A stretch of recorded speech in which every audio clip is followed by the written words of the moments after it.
It's a privilege for me to be here with you because I belong with you. I was one of the small group of people who initiated Médecins Sans Frontières in Sweden. And I have indeed worked as district medical officer in northern Mozambique, 79, 80, 81. And it was during that, I didn't like research before that. I thought research was sort of meaningless. Sitting there producing paper instead of getting things done. That was what I wanted, you know. We actually started this Africa Group recruitment organization after the independence of the formerly Portuguese colonies, you know, to go there as volunteers. But we were directly employed. So I was rather, formally, I was an immigrant to Mozambique. I was on government payroll.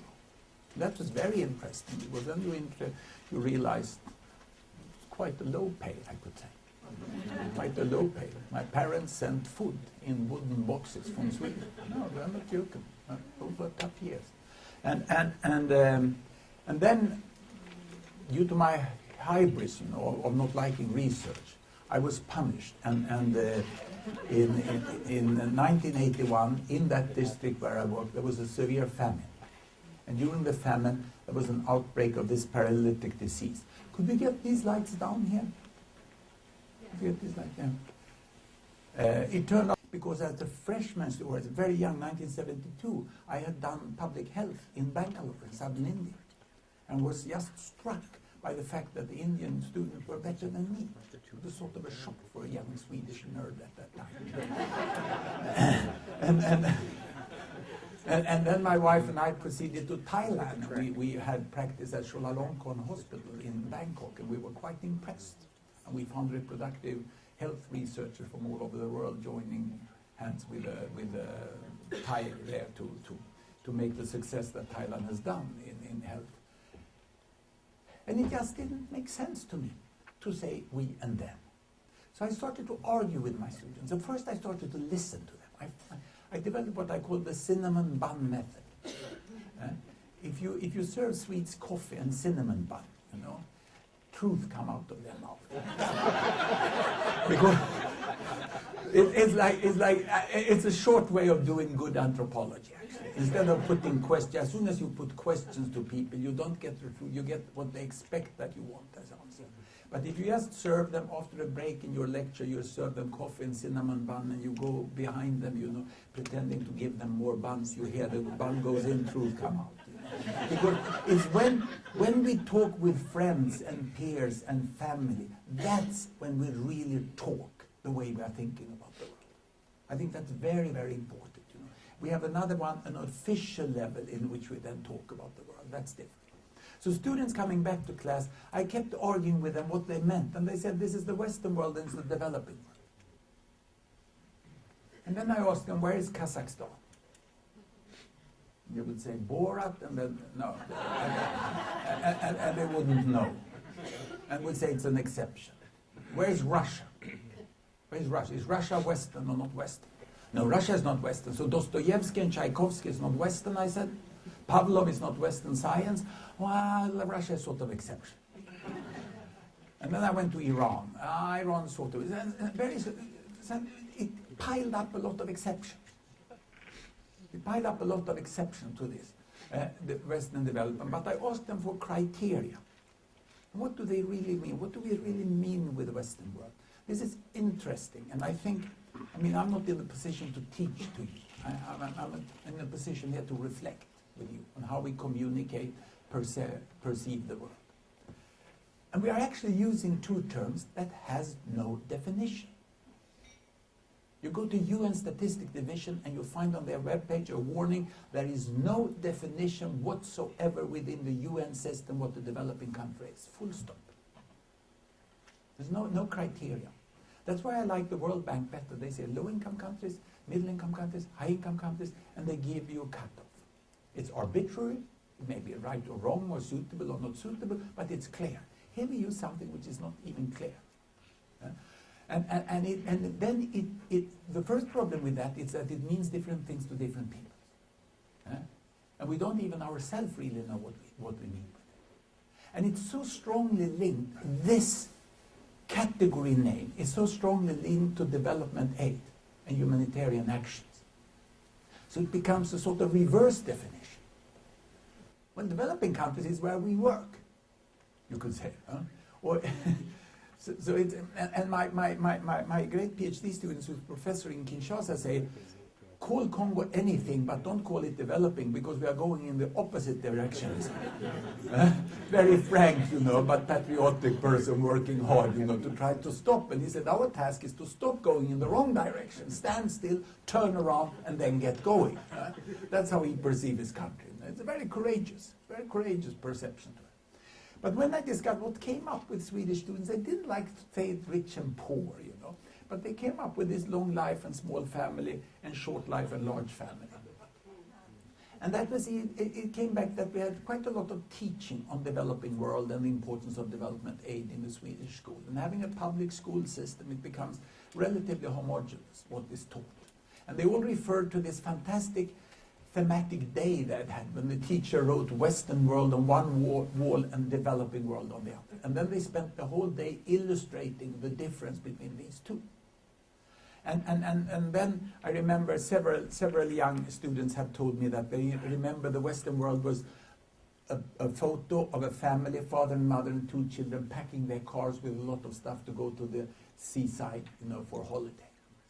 Whereas developing world was father and mother and 6, 7 siblings crying at the grave of the little girl who had died in diarrhea. And these were images that they had. And if Swedish teaching has succeeded with something, it is to get people to grasp the enormous disparity from there to there. That has been successful. There's a huge difference. The world is unjust. Then people would quarrel politically why and how to change it. But the fact that there is huge difference, we have been possible. But it's like the teacher has been standing here in the middle, pointing there, and no one has any idea of what is it behind there in the middle. Yeah. And that suddenly, between the legs comes the BRIC countries here. And the emerging here, why Shanghai, what's this? It's like, it just comes as a surprise. And this, the reason here with this is that we found out that we could do a software here. We could display this. And that's where we invented the bubble graph. I have got all the credit for it. It's my son and his wife and a group of programmers who developed it. But it's a nice habit to give the credits to the older me. It's being kept. What we show here is to display the entire world in one image. Each bubble is a country. These are all the countries. The size of the bubble here is the population. This is China, this is India. The color is the position where they're on the world map. The blue there is Africa, the light blue Southern Asia, red here is East Asia, Southeast Asia, and also Australia and New Zealand. Brownish orange here is Europe, and this light yellow here is the Americas. So United States there, and Canada there. And what they have on this axis is the size of family. 1 child, one child, 3 children, 5 children, 7 children. Large families, small families. And here the length of life expectancy, 20 years, 40 years, 60 years, 80 years. Long life, small family, short life, large family. So the concept the Swedish students have in their head about the world, it's not a fantasy. It's just that it corresponds to reality the year their teachers were born. It's an enormous time lag from the mindset about the world and the terminology and what it existed. So the question is, what has happened? You can see here that we had Bangladesh down there, 1960. Bangladesh, 1960, had almost 7 children per woman and lived in 40 years. Where is Bangladesh today? Where is Bangladesh? How many children per woman is Bangladesh? 2.3. And how long do they live?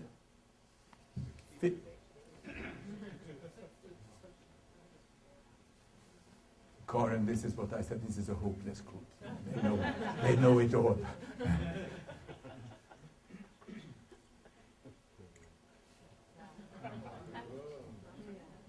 It's quite impressive, isn't it? That they've gone here. So we go back and we take two countries here instead. We take Sweden,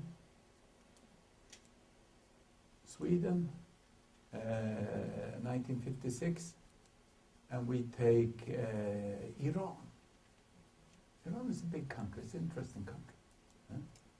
1956.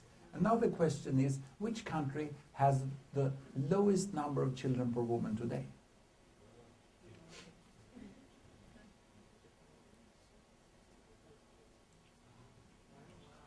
Iran has 1.8 about, and Sweden is 1.9. So the Islamic Republic of Iran has a lower fertility rate than Sweden today.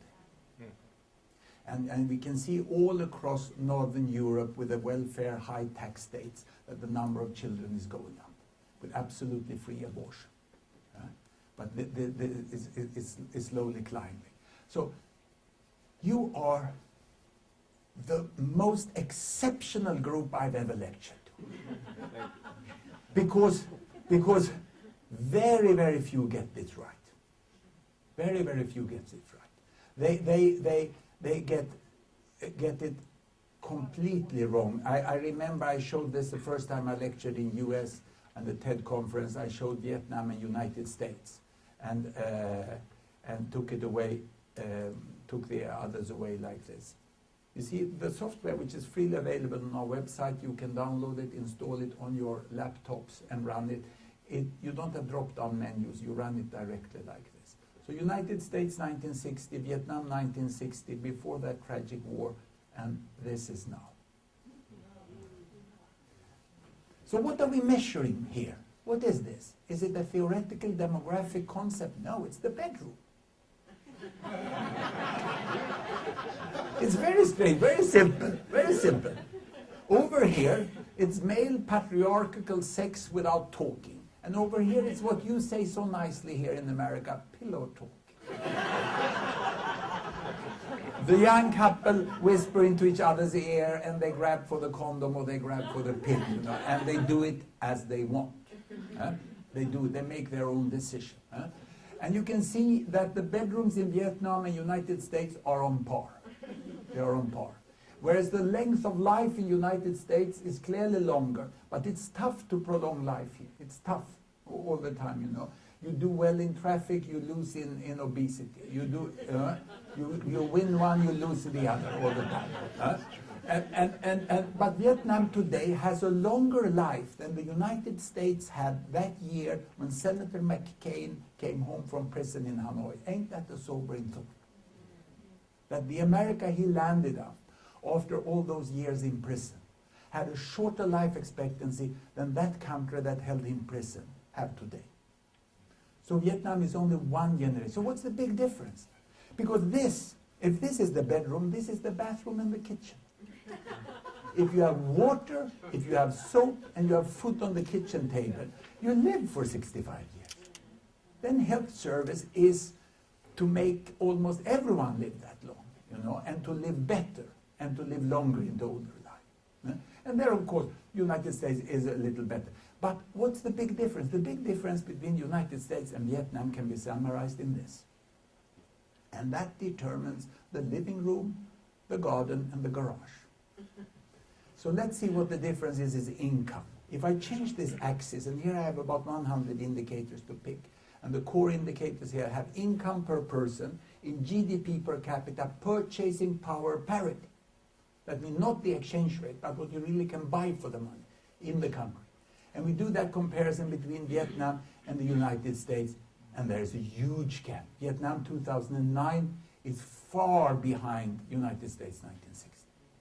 So how long way back do I have to take this country in order to be comparable to Vietnam today, all the way to the Civil War?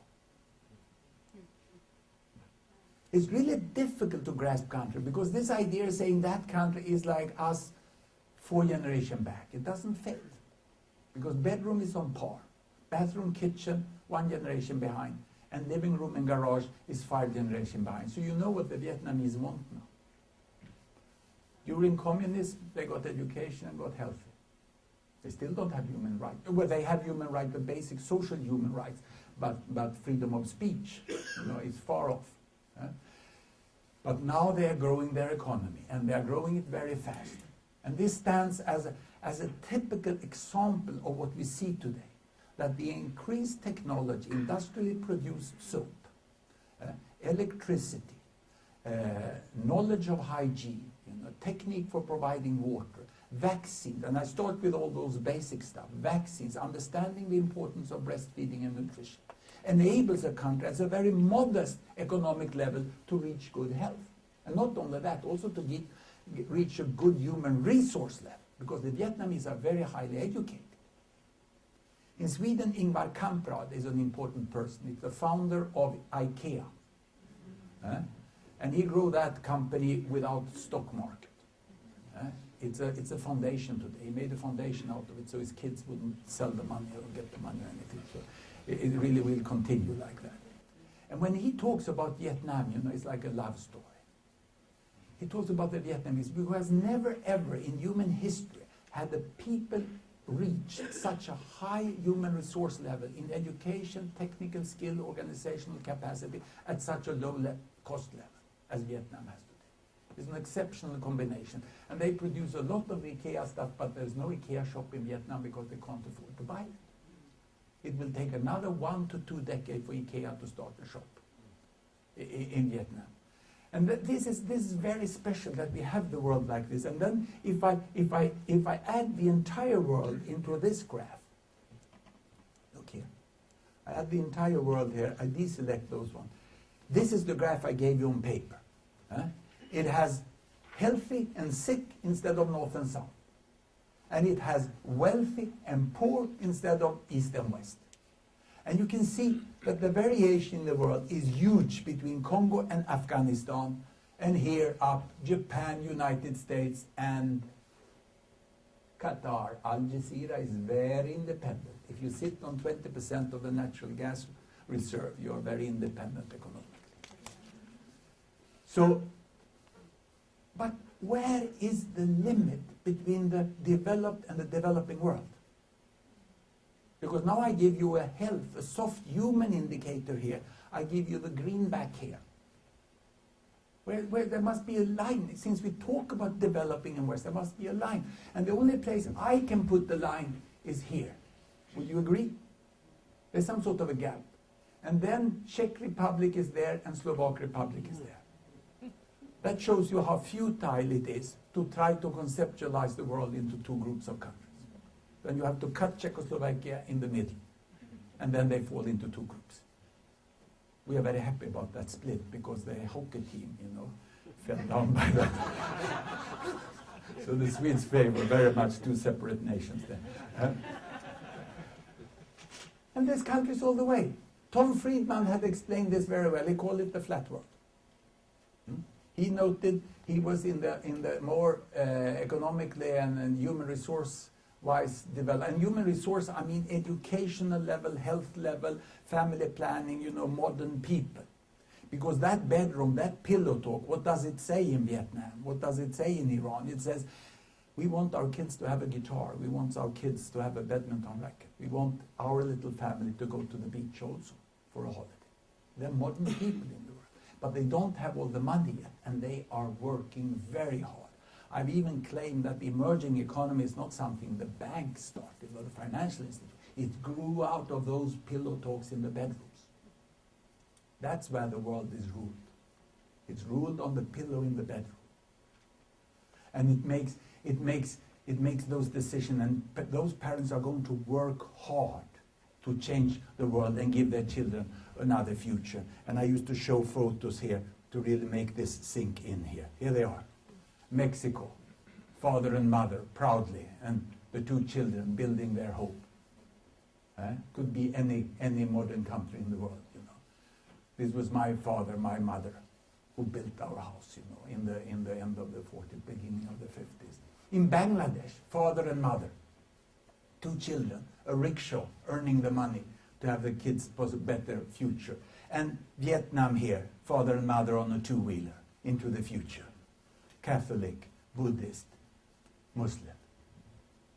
The religious leaders and the politicians are very rarely in the bedroom. They're very rarely in the bedroom. We see this demographic transition taking place across religions, across politics. Democracy, though some partly shaky, complete dictatorship by the Communist Party, high on corruption score, some sort of democracy, very different political system, same. Fertility rates are falling all across the world, but not in every country, because we have still a number of countries where you have 6 children per woman. Uganda, Congo.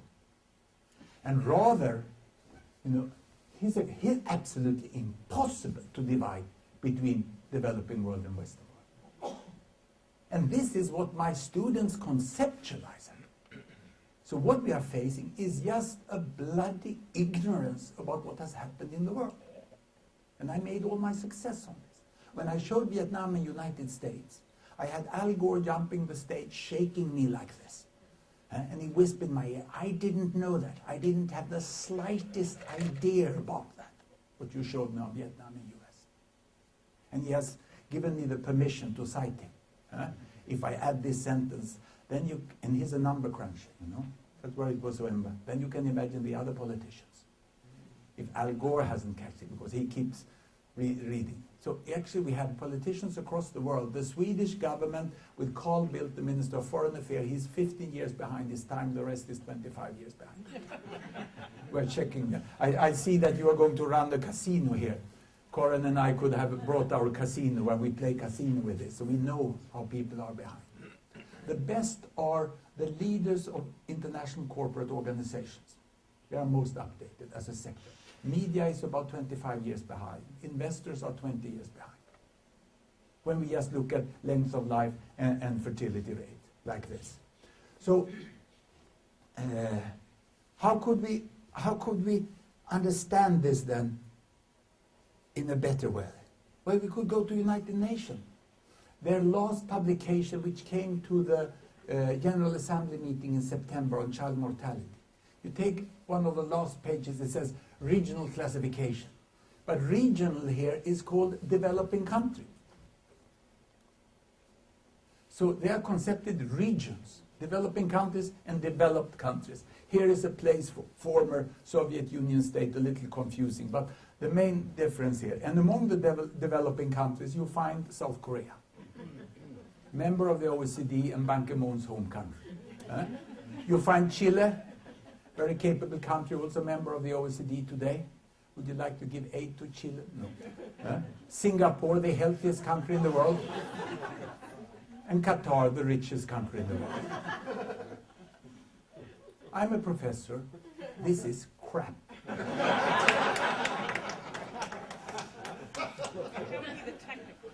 did they use it? What criteria did they use? They use the same criteria that they used 1948, and they can't change them. But Singaporeans are very clever. They're very rich. They're very healthy. They are democratic, but not so impressively democratic. Not so impressively democratic, They are social democrat. The Swedish Social Democrat Party doesn't want to have any links at all to that Social Democrat Party because it's more social than democrat. So what it is, it doesn't change. It doesn't change. It's an inability to change. And the mindset doesn't change. Because we still think about it as a developing world. Here are developed countries like Albania, a prominent developed country, happens to have a child mortality which is 4 to 5 times higher than Singapore, and less than, what is it, 5% of the income of Qatar. And Romania is there, developed country. So that is that we have, it seems that we need a world war to upgrade our mindset. And then between each world war we keep the same until we wait for the next war to come where we reorganize. And so I made this because I see that, I find in Sweden people believe that Afghanistan and Iran are quite similar because of lack of human rights for women. So they are classified. And they are as wide apart as they can be. I was a supervisor for PhD students from Iran who worked at Iran Khodro, the car factory. Very capable car factory. They designed the new Iranian cars now after having a PhD in Detroit in car design. Very capable. They're the new South Korea. If they get their politics into shape, it will be a new South Korea.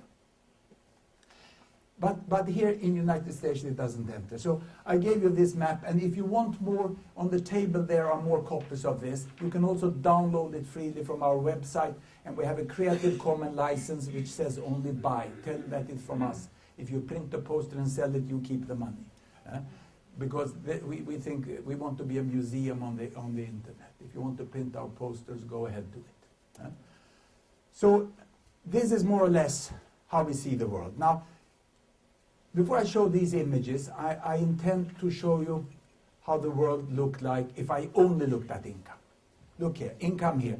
$1 per day, $10 per day, $100 per day. Now it's not national account any longer. Now it's surveys of income of families guided by the specialists in the World Bank and done in 5 to 6 years intervals in countries. And then you smoothen that to an income distribution. 1970, we had a huge amount of mankind. The size of these areas is the size of the population. This is South Asia, East Europe, Latin America, OECD. You can see Latin America is this green anaconda here, you know. They have all the incomes in the world you can find in Latin America. It's the curse of Latin America, that inequity which exists, you know. Whereas you find from most of East Asia and India there. This was the time I studied in India as a young student. And we had a big debate whether communist China would do better than democratic India. And the conclusion most of the time was neither of them would succeed. And when we looked at the demographics, the demographer said that there will be 1 billion people, more than 1 billion people. Before you retire, there will be more than 1 billion people in both India and China. You are stupid. You know you are stupid. I remember saying those words. You know? Anyone can understand that that's impossible. There will be war and amounts of huge famines. And that has happened. And we have to remember that we didn't think it was possible. And it happens in front of our eyes. This is what happened. It growing, all the way to the among others. That's where it stopped and took a step backwards. And then it continued like this. This is where we are today. And we have had these billions of people getting over the poverty line. But one thing I always warn with this is it gets the impression that people, oh, I'm safe, I'm on the other side of the poverty line. But you know very well that people shift. It's not the same people on both sides of this line. There's enormous movement. And when I started to lecture, I used to say that poverty caused disease. Now I say that disease caused poverty. Because here there is access to health service, but they have to pay for it. And just a broken leg or a need for a cesarean section will push the family down to this side again. So this is more or less how we can see the world. And what does it mean? Well, I find a great difficulty of explaining these different levels. I used to show this to people. This is the last billion. The main problem we have in the world with development is the last billion. The economists interviewed me and said, can the world feed 9 billion people? Yes, of course it can, but the question is whether we ever will be able to feed the last billion. Because it's the last billion that is so badly fed, so they had a high child mortality and they get many children and they keep growing all the time. This is the problem. The problem is not whether we can feed 5, 10 or 50. But the question is whether we ever will be able to feed the lost, so that we get a balanced off world population. And I think Paul Ehrlich have done very badly in discussing the total number as the problem, rather than the huge inequity. This is how it is to live in the poorest building. You carry home the firewood, you carry home the water, what do you miss? What is it they miss? They have iron there. Well, being a Swede, I say they miss ball bearings. SKF, the Swedish ball bearing company, you know. Because they don't have any benefit from the Industrial Revolution. This iron existed before. They lived their life without benefit, 1.5 billion without electricity. They haven't got the benefit. They're before 1800. And what is the first ball bearing they live? Because this poverty line here, I call the ball bearing line. What is the first ball bearing you buy? It's for a wheelbarrow. And this is what economic growth is to me. It's affording the 2 ball bearings, one on each side here, and an industrially produced wheelbarrow that increase the productivity 3 years. She is still tired. But being as tired now, she brings home 3 to 4 quantities more water. And this is really what economic growth is. So we know that you can get out of poverty here. I summarized it with this, and I think this is a problem when we discuss aid, because the population, at least what I get now, question, what is best? I always get it, what is best? Is it human right or education? Is it infrastructure or is it micro? Is it vaccination or is it this? And I've asked the women, this is one of the women in our research, and we asked her, she had just got microcredit and bought this bicycle and she wanted a photo. And she said, I'm very happy about the school. Partly government paid it and partly aid. I'm very happy about the mosquito net. My child is healthy now. I can go with the child on the back. Thank you, World Bank, for the infrastructure. We poor people love asphalt. We can move further. Huh? Security, there's peace in my country. Very important to me.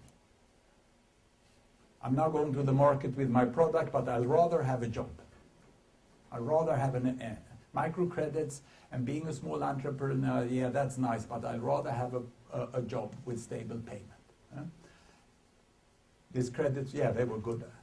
And I like the info and technology. This cell phone in my village tells me the prices. I know when I should move it. That's good, you know. And I like my rights, that I can make my decision, and I can make protest if they are abused. And I'm concerned about the environment, and she's mainly concerned about where to get firewood, because the charcoal, when the road comes, the charcoal takes the forest off, and there's no replantation because no one owns that forest. And it's different in different countries. This is what she wants. Pick anything and you'll do good for her. And you will do most good if you pick the thing that is missing most in that community. And sometimes microcredit is missing completely, and then it will be a beautiful effect of providing microcredit. And sometimes education is missing, and you'll have a beautiful effect of this mosquito net is what. If security is the worst thing, you bring peace. That's the best. It's always what they lack most that has most effect. That's why it becomes so stupid to ask what is the most important in aid. Yeah, what is most important is people miss more. And I think we are in a sort of crisis now in discussing development aid from government and tax money. Because it's moving from what tax money can do. Organizations that you can move into rights, environment, credit. You are more able to do that. The tax-funded aid is much more suitable doing school, health, infrastructure. And then if it comes to security, when it's really bad. And when the tax-funded try to move over and compete with you over here doing this, often, of course not always, because this is grey discussion, we lose money. We lose money. This is not efficient.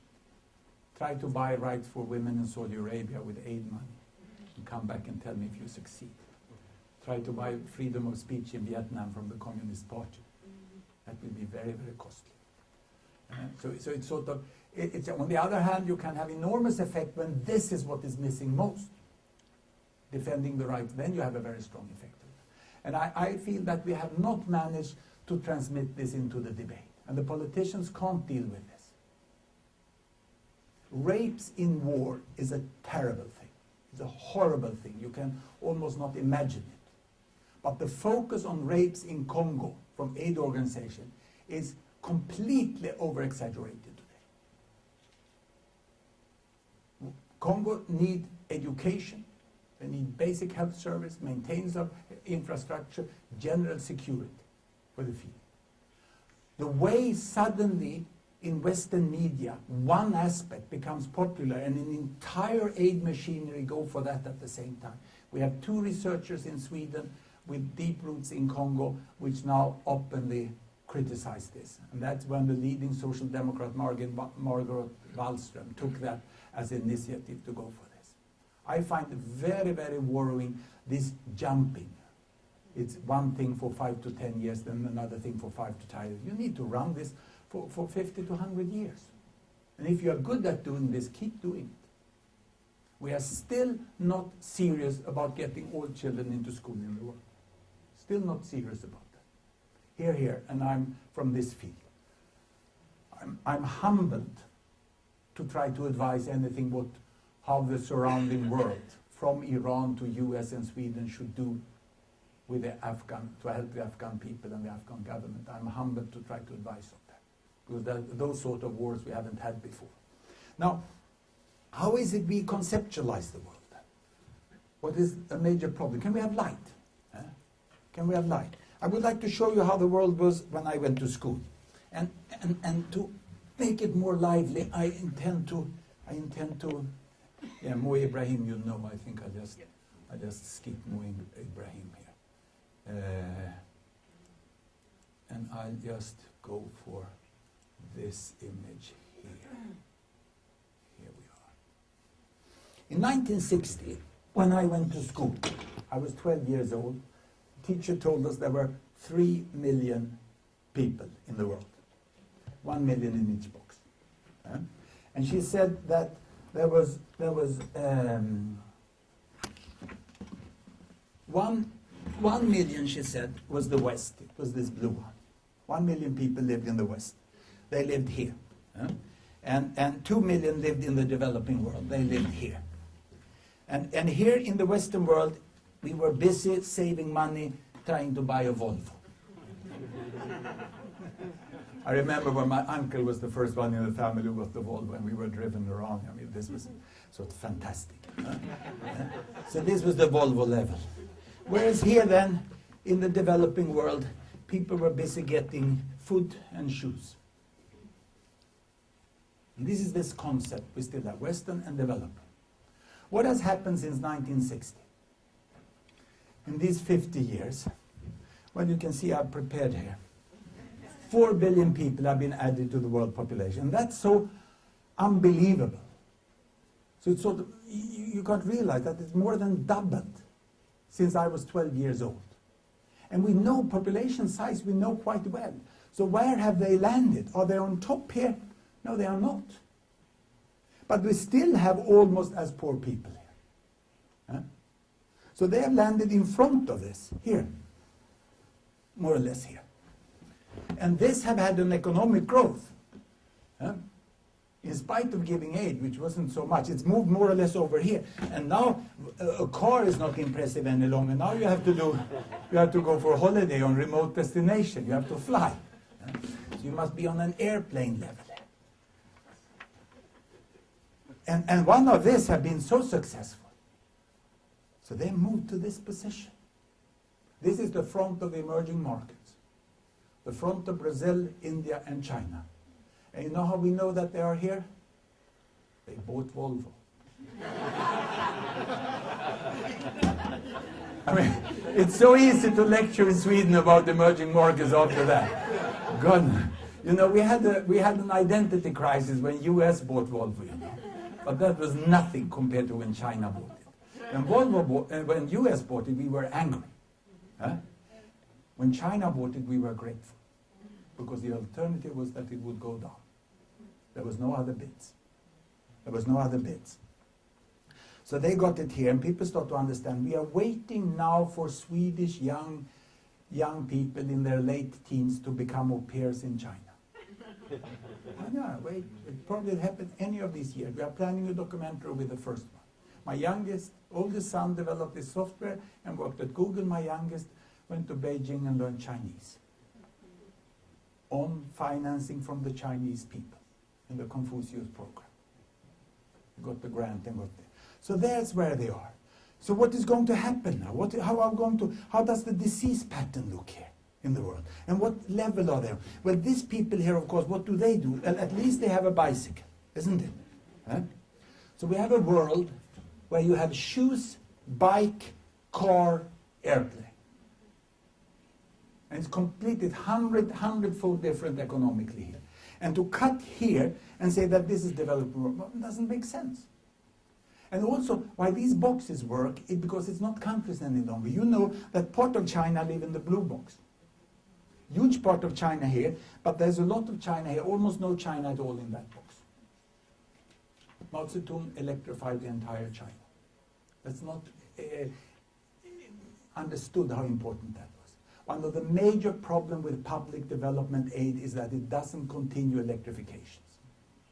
The environmental movement have stopped countries from getting electricity. Prince Henry killed the Frog Prince. He killed the plans for making a hydroelectric power station in the Nile.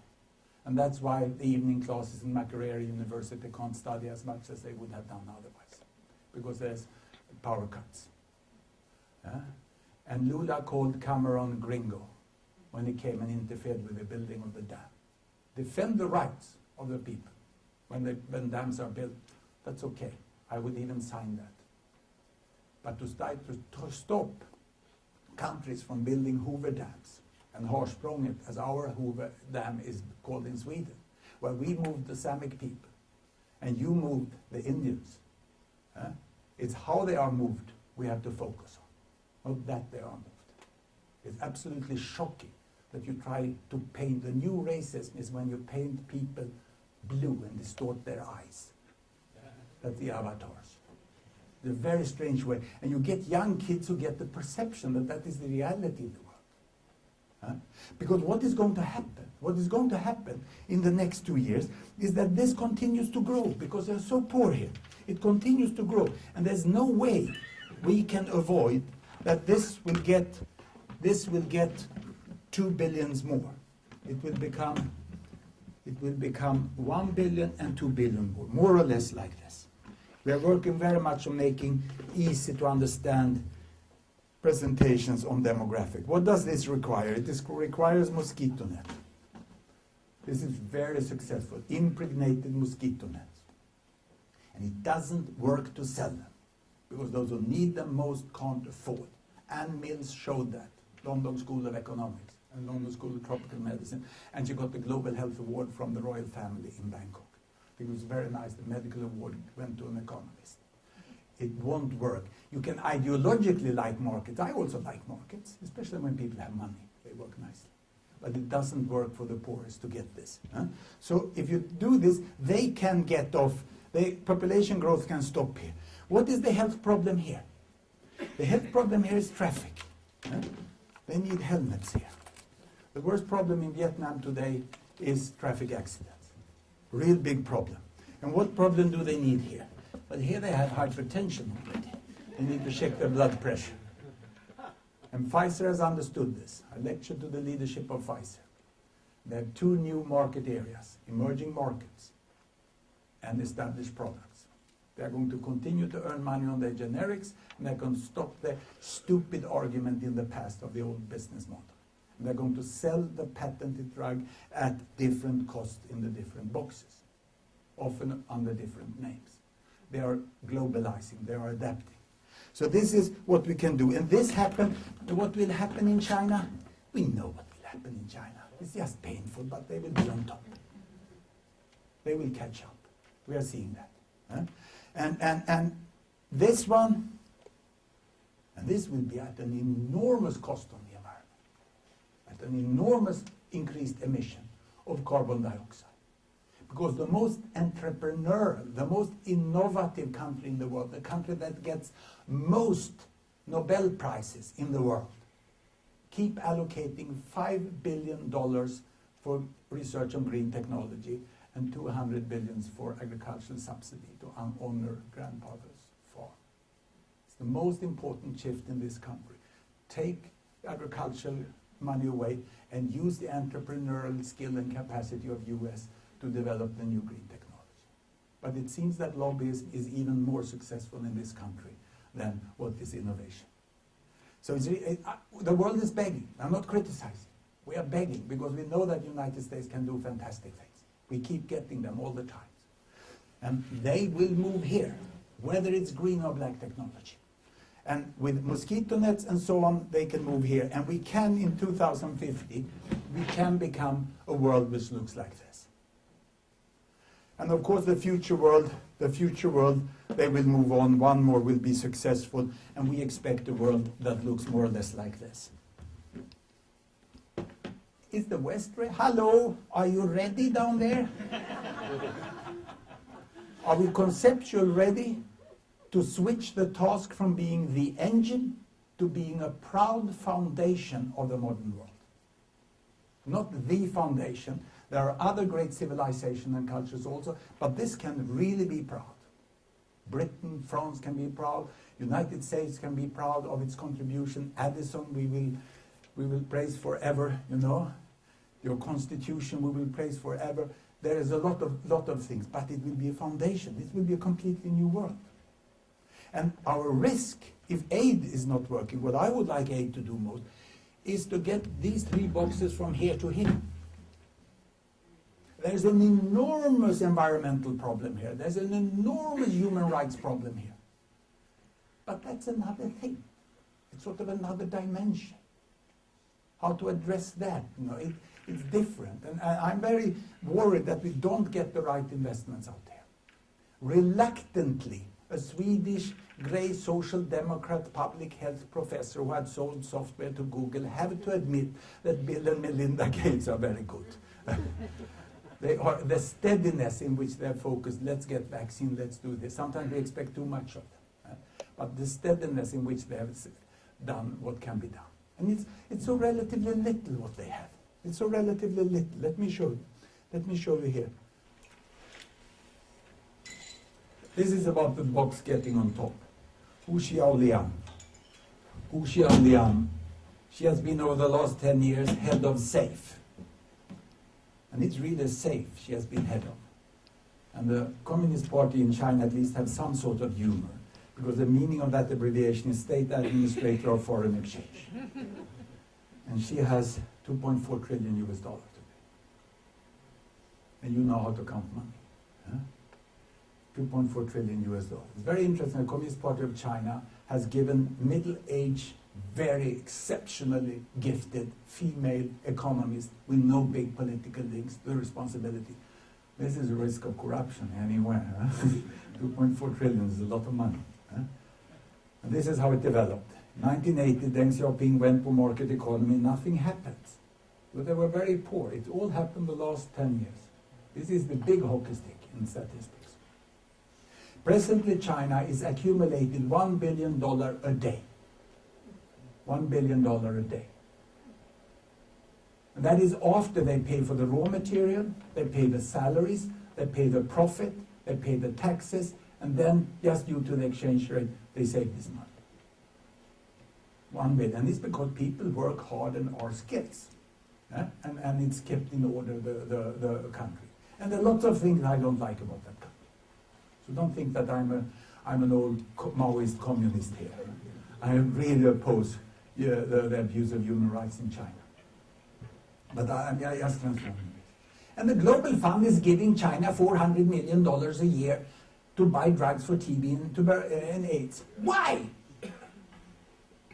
Can't that 400 million be used more useful in these boxes here with the mosquito nets? How long time does it take for China to accumulate that amount of money? 10 hours. Stop giving aid to China. I fully accept collaboration with human rights organizations, environmental issues, but there's no need for money transfer. There's no need for money transfer. And that's very strange that we do it. At least Russia also get money, but that was a deal with Russia. You pay as much as you get. And then the politicians in Russia doesn't have to make a decision to allocate money for HIV drugs. Instead, they are proud to contribute to an international organization and then get it. That was a clever diplomacy, but the Chinese doesn't pay. They are much more good in business and harsh to negotiate. They shouldn't have the global fund. I think you could identify lots of places where it could be better used. But we just continue to do it. How long time does it take for SAFE in China to accumulate what Bill and Melinda gives every year? Monday, Tuesday, Wednesday. You see how little money it is that you need. Even the most generous philanthropy donation of the Rockefeller. We can discuss whether it's bigger and small, but it is the generous, and it's so serious personally also, what they're doing. That's Monday, Tuesday, Wednesday. So China has a lot of resources. They have a lot of resources, you know. and giving aid to China so they lend money to US and you blow the economy. I mean, there's something is wrong in the system. It's better not giving money to China so they are a little harsher to US so that you get a little better regulation on the financial market. Something went wrong here in the world. And what is really happening in the world now is that we see a big change where we have to focus on where the major problems are. This growth, which we see, is of course related. Where did I have what I wanted to show you now? Here. Carbon dioxide emission. Can we take down the lights again here in front? Carbon dioxide emission here in tons per person. 2 tons, 6 tons, 10 tons, 16 tons, 20 tons. And this is $400, $4,000, $40,000 money. And we start 1853, and the shining leader in the world is United Kingdom with their coals, you know, and they would rule the world forever. Here, and there they are. And here they go forwards. And look at the little yellow one here, United States. This is quite interesting to see here. It's the Pennsylvania coal which is coming there. And we can show the rest. I'll show the rest of the world also. We just follow the tracks there. And we go over here, And then something very small appears down here. Can you see China? Very neat little country there. They will ever come and interfere with anything, would they? And here they come. Economic growth, go backwards, go forwards, and their bubble grows. The size of the bubble is the amount of carbon dioxide emitted. And there comes China. And today the Chinese emission is as big as that of the United States. But that's sort of a stupid argument. I hear people, China is the problem because they emit more in the United States. It's like saying that Chinese are obese because they weigh more than the American population. What we really need to know, and what the Chinese should produce, is carbon dioxide emission in different provinces, in different parts of the country. But when you demand that from them, they say, and then you take care of the carbon dioxide emission for producing the goods that you buy. So we will be in a lot of discussion. We're just in the first situation. The worst of all is that we only have data for 2006. The climate change hasn't become serious yet, because we don't measure it as we measure unemployment rates and GDP per capita. We are several years late. It's still an advocacy argument mainly about it. And this is a true. We will get a normal. We are on a trajectory of doubling carbon dioxide emission in the coming 40 years. And the population growth, as I said, that will decrease. Look here. On this axis here, children per woman, size of family. Here is child mortality, 1960. Just as I started, Western world, developing world. And I think this is the graph where you see the difference most. Look, child mortality is falling, family size is falling. It's just an unfinished business of the 2 last boxes. And up here is, of course, Afghanistan and Congo. And here is the military intervention, and I think very strong support wherever there is a good government or a good chance or a good community here so country doesn't collapse. And then moving on in this way is what's really needed. Now, how is Africa doing? How is Africa doing south of Sahara? I think even there we don't catching up what is happening the last 5 years. And even this year, we are getting data that's very interesting. I took a conventional time axis here, 1960 here, 2000, 2020. And here, child mortality, 100, 200, 300, 400, the year of independence. African countries was there. Was independence a good idea? Was independence a good? Let me pick Senegal for you. Senegal has good data. Senegal had 310 and claimed that they would do better independent. Few people can ask this question. You have to be an independent professor to ask if independence was a good idea. And then you can do it and you can test it and say, it's a very good idea. You can see it was a very good idea. With education, more focus on the people, really planning. The first 20 years was really falling. But then you see some countries start to flatten off. This is Ethiopia and it's Congo. Senegal falling like this, then a very successful period. Senegal bypassed these 2 countries. and Malawi came down here. Ghana stopped here. This was a political upheaval period, and Kenya starts to flatten off there. I take away the others, and then we have the end of the 80s and the 90s were not so successful. Look, Kenya goes upwards again. HIV and socioeconomic problems, and then it goes like this. Pretty good. Pretty good. Congo is becoming the Afghanistan of Africa. Ghana is becoming the Malaysia of Africa. The same split as we have seen in Asia seems to appear in Africa today.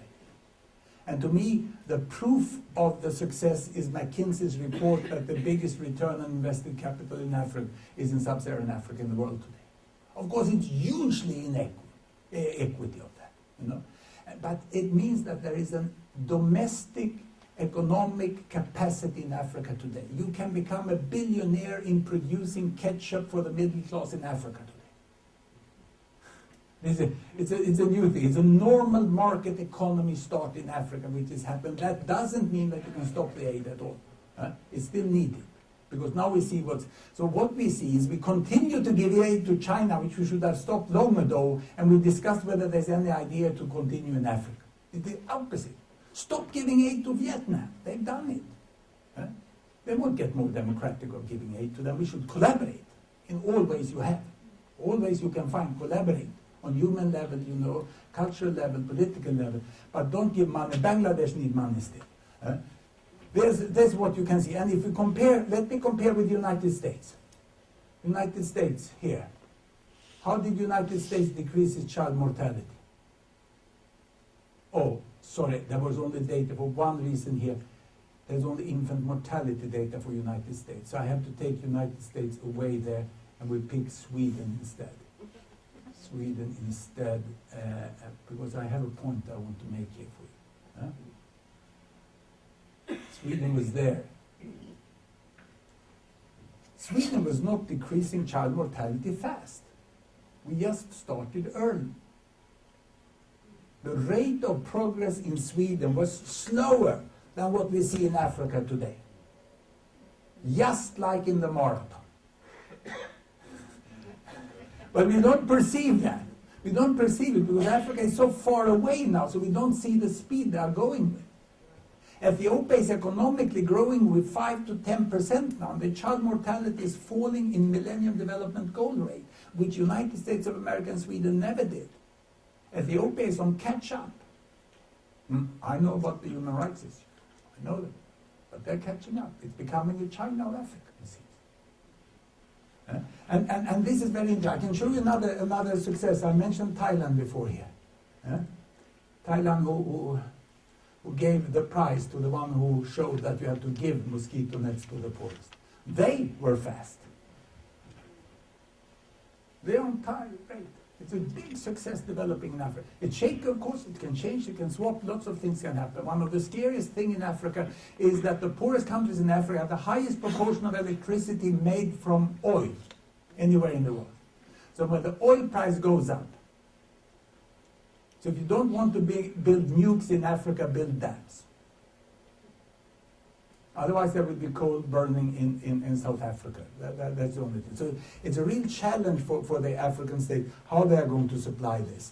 Now, how do we see this happening now in the future? I would like to end up with the... now this is maternal mortality. I should have shown maternal mortality. What I don't like with the MDGs, first what I like with the MDGs is that there are 8 of them. And it shows that development is not just one thing, it's several things. That's what's so good. The other thing I like is that you measure them. What I don't like is that you measure them over 25 years. Not even Stalin was as cruel to have 25 years planning period. And especially to tell the Minister of Health of Kenya, who started in 2000, that we are going to measure you from 1990 and say, oh, please no, because we have increased since 1990. And Kenya is now on MDG rate, but they will never be on track with this stupid comparison from 1990. So we have to measure the rate of change rather than whether they reach a point from 1990. So with just a little brain, put a little brain in the MDGs and they will work. A little brain in them, you know. Maternal mortality on this axis. And here we have money on this axis. And I will change the size of the bubbles to be the number of women which die each year from pregnancy-related causes. I go to maternal health there, and I take maternal deaths total number. It will show very clearly where the problem is. Can you see? From $4,000, no. Yeah, there is things to do, of course, but the bulk of the problem is here. India still has a big problem. There's African countries. The one down there is China. That's because of the size, and Indonesia and the Philippines. Here is where we see sorry, this was 1980. This is 1980 already then, but when I run it forwards like this, you see the Chinese bubble there? Money take away maternal mortality.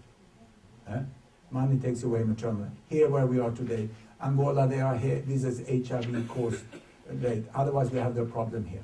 Afghanistan, Malawi, Ethiopia, Nigeria. And then if I put fertility rate, high fertility rate here, indicators in color, you can see that big families are like red or yellow, and small families are here. We have a special reproductive situation here in the poorest countries, and it's not in the developing world. Do not ever talk about maternal mortality in the developing world. It's very low in large parts of China today, in large parts of Latin America. It's here we have the problem, in the very poor. And that's the challenge, because to reduce maternal mortality, we need hospital service. And that you can provide in cities, but in remote rural areas. Maternal mortality is a question about transport. We had a colleague who studied maternal mortality on the West Bank during the Intifada. It was on the same level as in Cuba. The planning economy of Cuba is as much of a problem as the roadblocks on the West Bank, because they can't transport fast, because people don't have not free access to cars and petrol. So we really have to realize that this is where the problem is, where we have the poorest countries. And how will the total growth look like in the future? No, one more, education. I have to show you education. Because here I have mean years of school for girls. And here mean years of schools for boys. And this is 1970. And not surprisingly, you see that the curve rush away in the boys' direction. And it only takes off for the girls when we come here, more or less. I can put the point here where you have 10 years to school in Japan, for boys and girls the same. If we go down to Italy, boys and girls almost the same. France the same. Philippines the same. Vietnam, almost the same. We go down here to Nepal, to Yemen, boys are 12 times longer in school than girls. And then we run what has happened. But the first result is that the number of years in school with boys and girls is very, very similar. The major problem in school is money. It's not rights issue, it's money. If you have enough money, boys and girls go to school, but when you have little money, then the girls are excluded. Then the girls are excluded. And that's still today. Still today, just look here. Yemen, boys are not, they were 12 years more to school, they are still 6 times more to school. So it is indeed completely right to focus on rights for women to go to school, but you also see that it goes up very, very rapidly here. Now, how will the entire world change? How will the entire world change? I have time down here now. This is the big race. 1800, 1900, 2000, 2100. Here we have economy. $400, $4,000, $40,000. United Kingdom on top, number 2 United States, Sweden together with Japan and China down here. you can realize why my relatives got fed up and they moved to United States. This is the big move. It was better in United States already then. And India, even below, dominated, much more colonially dominated than China was even. And this is what happened. We went through that century. China and India was not at all successful. Things got even worse. There were wars and conflicts. But Sweden started to make it. Can you see? Sweden starts to leave Japan behind, and Japan get nervous and they decide to try to follow. And now Japan is also lifting. And United States is overtaking Britain there. And they are shocked in London. And Sweden there is trying to follow. We avoid the First World War, we gain a lot on that. And we have the 30s, and then Japan falls down in the Second World War, and then we come out with a modern world, with a Japan that's rising very fast and become like a Western world. And this is where we were in 1970. We never thought something would happen here. But this is what happens, and I now have projection from International Monetary Fund to 2015. Here we go. And now I've developed, and economists don't tell me, so I have the public health professor's method for seeing when this will happen. It's not so good. There are several things which is interesting here. This is 2015 and this is 1990. We almost doesn't see, no, 2003. We just have United States. Why is that? United Kingdom. Oh, there's something wrong with the US. What I wanted to show is the financial crisis. It's a relative, US is not showing this is the financial crisis relatively small. The important is the growth in between the crises. And that's what's falling in all these countries.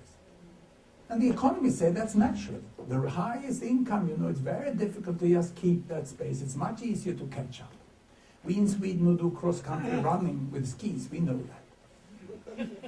The one who make the track has it toughest. The one who come behind and catch up, but they won't overtake you. They won't overtake you. They will catch up. And that's what we see happen. So when will this happen? It will happen 2048, in July, 27th of July. It is my 100th birthday. And it's something special. Instead of trying to make an uncertainty rate, I give you a stupid precision. But the message is, it can happen in our lifetime. What we saw Japan doing, China, and it's actually the most probable thing, that China will do this. So somewhere from now to then, we have to stop giving money to China.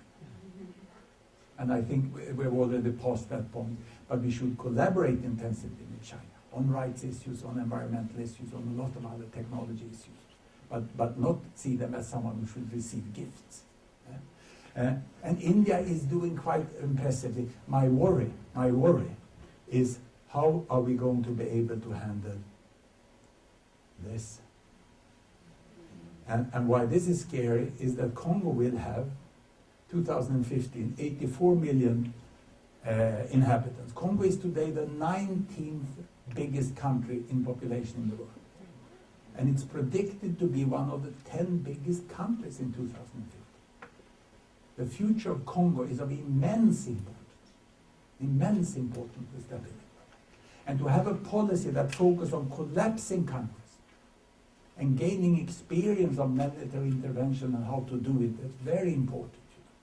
And then the low-income countries, so that they get on the track forward, get two-child families, and don't fall into collapse. That's more important. And then find a new attitude to deal with those who are going to pile up on top of you here in the future, because this is what the world should be when my grandchildren are old, We want it to be not more than 9 billion, perhaps starting to shrink then.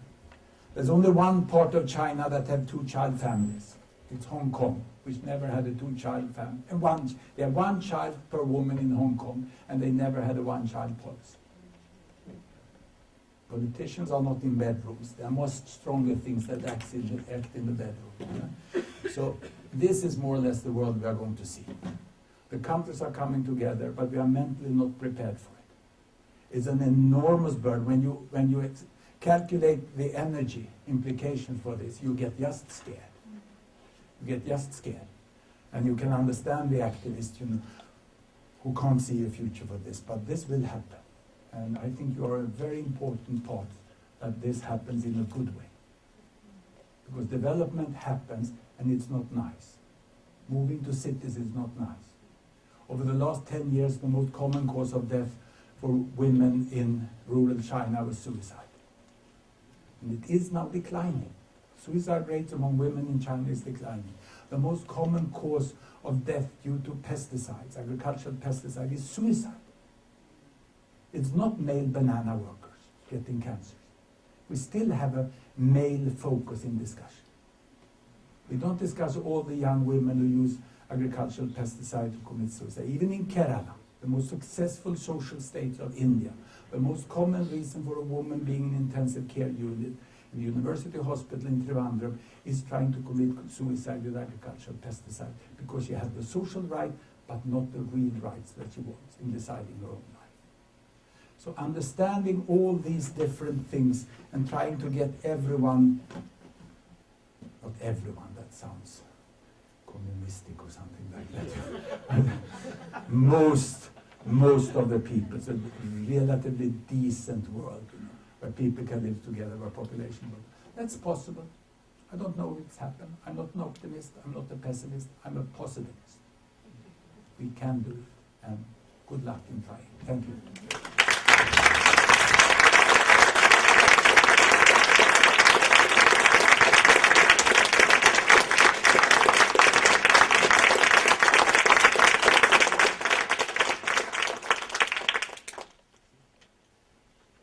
I welcome protests. And I'll tell you why. What I've tried to do is to make enormous simplifications, enormous brutal simplification to get an overview. And you do that at the cost of several errors. And if some of these errors you note they are too much to be acceptable, please let me know, either in public or afterwards. But I really think that we have to tell the big story. I really think that you have to have, this is the aim, is a world that looks like this. Perhaps with 1 billion less. Perhaps with 1 billion less, because fertility rates will be falling. On the other hand, they are increasing in Sweden. I have 3 children, and my children have 3 children. It's a very strange thing. It's being discussed at present. So it means that I should stop talking. You put your phone back in your pocket. I put my phone back in my pocket. Please give it to Karin. So somewhere like this we should be. Now let me hear protests and critiques. What do I miss? It's not what you missed, but a question though on this particular last slide and the issue of Use rights. the microphone, please. It was a wonderful presentation, thank you. I think all of us say that in lots of ways. It really makes us think in lots of ways. But in this last slide particularly, when you talk about rights, when you talk about China, and the lack of rights, and how that might affect that growth, compared to India that has being it. Democracy, human rights, and gender equality is not so important for health and economic growth. I think that democracy, gender equity, and human rights are the goal of development. They are much more noble. They stand above the others. And that's what we want to die for. But you can achieve quite good health in China and Iran and in Cuba. The health statistics in Cuba is accurate and correct to the decimal point. The statement that there's no human right in Cuba is completely correct. It's an objective statement. So you don't need human rights to progress economically and health-wise, but you want it. It has a value of its own. And I sometimes think that we decrease the importance of gender equity, human rights, and democracy by making it a mean to achieve economic growth and Alzheimer. Good health, that means that you die from Alzheimer. Because you don't die from something else, that's waiting. That's always waiting in the end. And you have a look. I can show you. I can show you here. We take away this one. we take income per person here, and we go here and we take, is it society, democracy score, scholar, corruption, where is our democracy score? No, it uses color.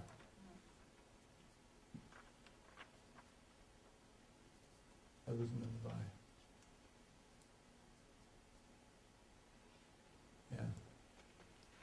Here you have economic level there and democracy here. Yeah? Good democracy up there, bad democracy down here. Yeah. Yeah, you have, what do we have here? Which is rich but undemocratic. It's China, Egypt, Iran, Saudi Arabia. Saudi Arabia is perhaps the best example. The lowest democracy you can imagine. Women cannot take a driving license. Iran is much better. Kuwait, all here. Singapore is a very strange place. Kazakhstan is here. Vietnam is there. Pakistan is there. And you have all these nice African countries now that have democratic election, but they're very poor. And that would take a long time. So it's, and then we say, oh, but health must be important for this, so we change to life expectancy. Does that decrease your willingness to fight and die for democracy? No. Democracy was important, and you know, freedom of people was important even before we were wealthy. Then we were sort of willing to compromise. The beautiful US Constitution were written by people who had slaves. That always surprised me. This is such a good constitution, you know. We were always willing to make strange compromises, you know. And the first female medical doctor in Sweden, you know, she had to go to Johns Hopkins and prove that she was able first 1 year before Sweden would admit a woman to medical training. So there are very many strange things in the world for rights. And now we are very proud. Sweden will be very successful in the future. We'll be the leading country. Because we have a Minister of Finance who have a ponytail and a golden ring in the air. I don't vote for him. He's from the Conservative Party. And he managed best during the financial crisis. So we are sort of respectful for him. And the Bishop of Stockholm in the Lutheran Church, he lives in a lesbian partnership with a 3-year-old son. That's the sort of things that brings competitiveness for the future. One of these, life expectancy is still in the 40s.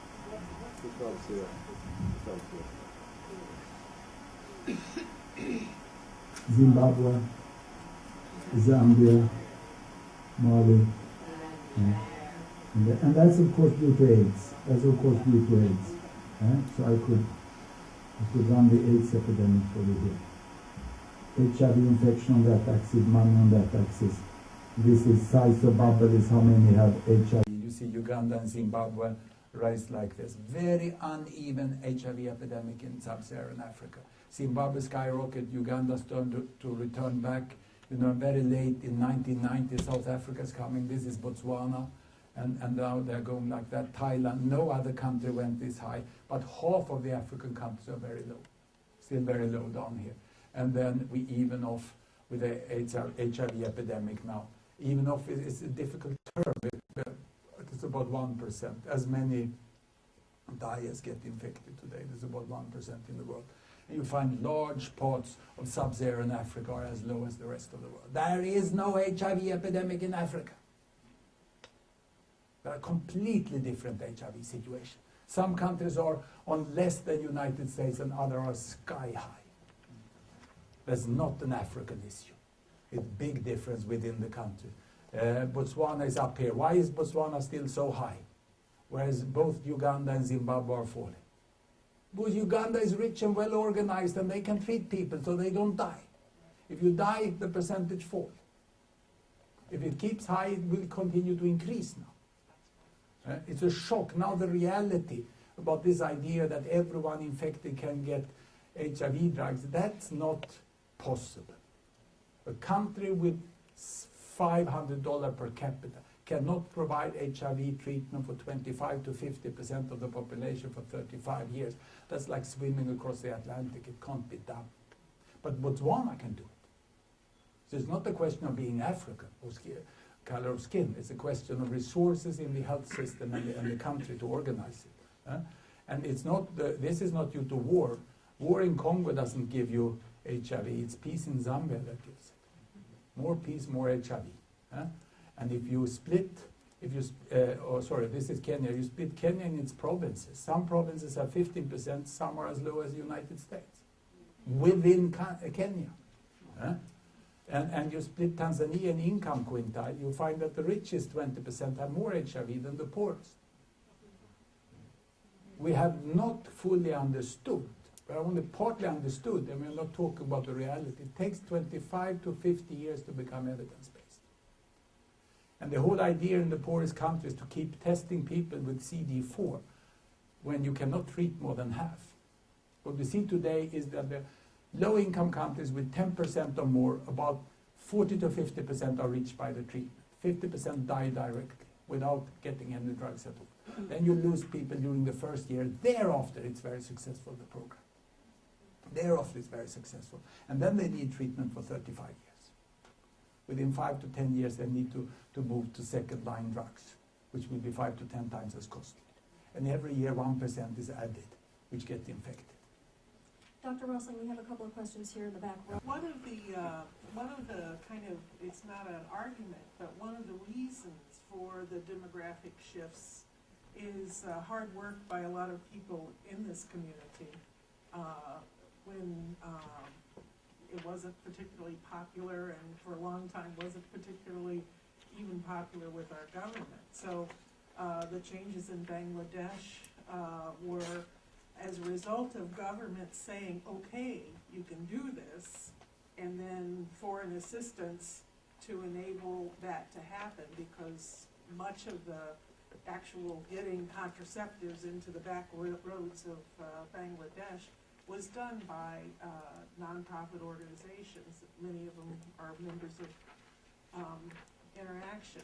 Now, in China, it wasn't voluntary population planning, it was involuntary, and you had demographically the same effect, but we would argue, you know, that whole human rights thing.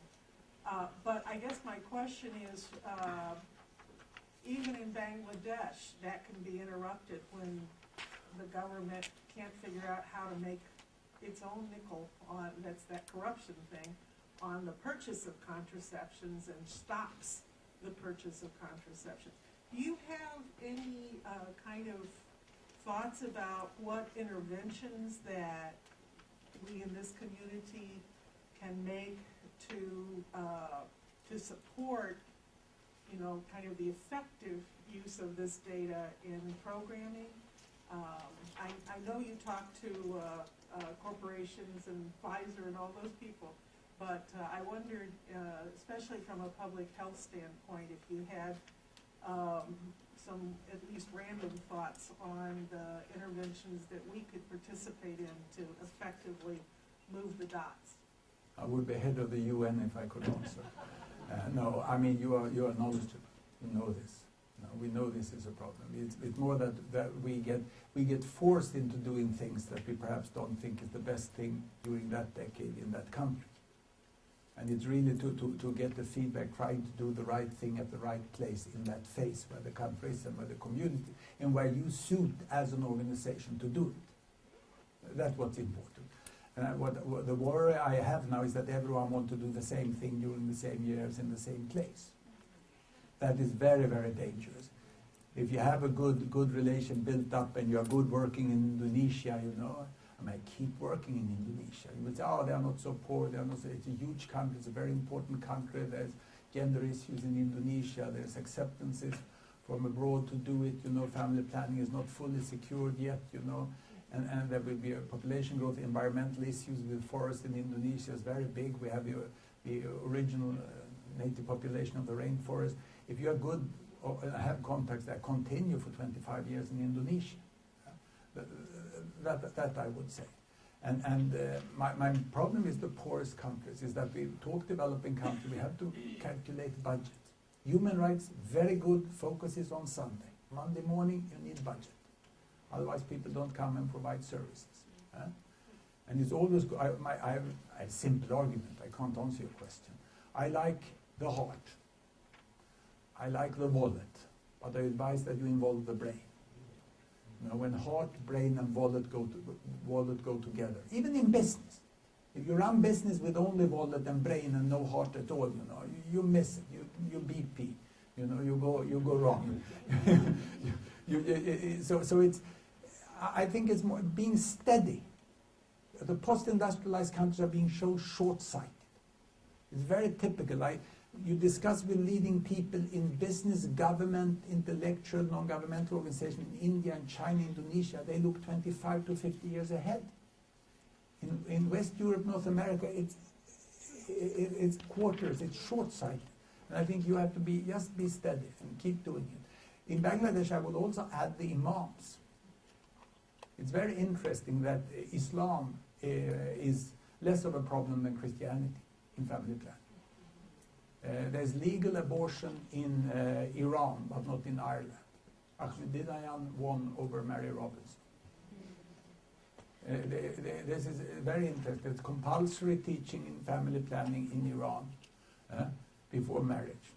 And I don't defend any of the abuse of human rights, you know, and I don't romanticize, and I'm not naive about the regime, but there are certain facts which is very interesting in that country. But I think it's mainly having that link. And I mean, you have a very important thing here in the United States. You have a diaspora from every country of the world. Every country of the world, you know. And if you can involve that back, that must be in a sort of, and keeping the link with the countries you have. Dr. Rosling, we want to thank you very much. As you can see that there are multiple questions, but I would just point out that you have a flight to catch, and it's 1:56. Yeah. And I think your car's arriving at 2. Yes. So I don't know if you have time for one more question. And what a wonderful car you arranged for us.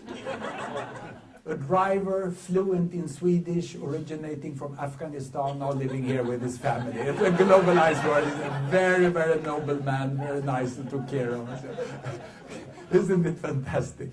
He came a 13-year-old as a refugee to Sweden, you know, but then his family landed up here and they managed to join here, and that was allowed in the United States. It was such a touching story, and how brilliant he was, you know.